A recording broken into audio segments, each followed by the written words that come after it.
Hi everybody, this is Tracy Bookman, owner of Homestead Roofing, and welcome to today's weekly walk in the park, where we take 3 minutes to answer your questions about roof repairs, roof replacements, the insurance claim process.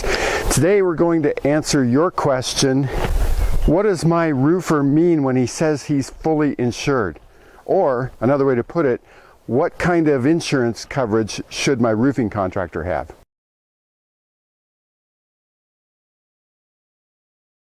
For simplicity's sake, there are just two basic types of insurance coverage that we'll talk about that really your roofing contractor should have: general liability insurance and workers' comp insurance. Now, El Paso County Pikes Peak Regional Building Department currently only requires general liability insurance to issue a license to a roofing contractor if that roofing contractor has no employees. If he has employees, he's also required to have workers' comp insurance.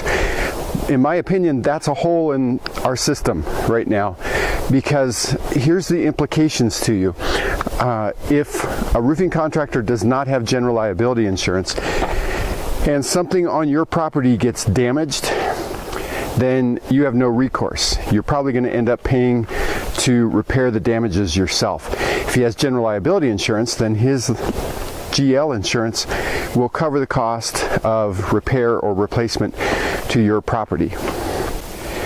But let's say, for example, that somebody gets injured on your property and there's no workers' comp insurance. That actually happened here in Colorado Springs, I think about 6 years ago, where a roofing contractor who had no workers' comp insurance had a sub on the roof who also had no workers' comp insurance, and one of the crew members from the sub fell off and broke his back.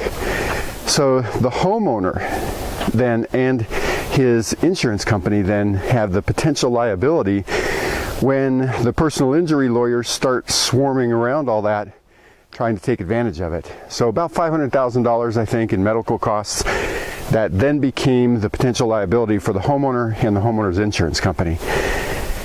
So that's the implication to you if you hire a roofing contractor with no workers' comp insurance. So lots of roofing contractors can get licenses here by just having general liability insurance, but they aren't required to have workers' comp insurance here if they have no employees. So here's the creative way that roofing contractors will use to get around the requirement to have workers' comp insurance.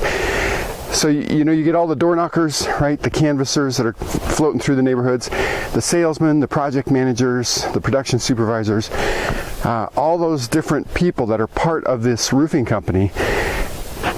The owner of the roofing company classifies all of those people as subcontractors, not employees. Now, you can go out and Google the definition of a subcontractor in the state of Colorado, and you'll see really that those people, the canvassers, salesmen, project managers, do not meet the legal requirements to be considered a subcontractor. So that's how they're getting around that requirement to have workers' comp insurance, and it's putting you as the homeowner at risk, and most people don't even understand that. So what should you do? Well, you should ask any roofing contractor that you're interested in hiring to have his insurance agent email you a copy of his insurance certificates for both types of insurance coverage. Don't accept just a copy that he hands you at the door, because those are so easy to falsify. You definitely want to make sure that his insurance agent emails you a copy of it, so that way you have far more assurance that it hasn't been counterfeited, falsified. It's not a false document. What does your roofing contractor mean when he says he's fully insured? He could simply be saying that he has all of the insurance that he's required to have to obtain a license here in El Paso County.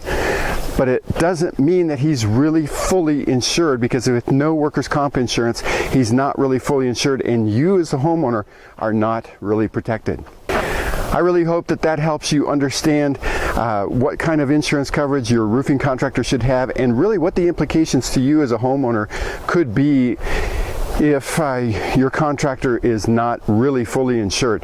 If you've got any other questions about this particular issue, or especially after the massive storm that we had down in Fountain in southeast Colorado Springs, please give us a call at our phone number right here, 719-433-6991. You can also visit our website where we've got a lot more information and videos and education for homeowners right down here, homesteadroofingcolorado.com.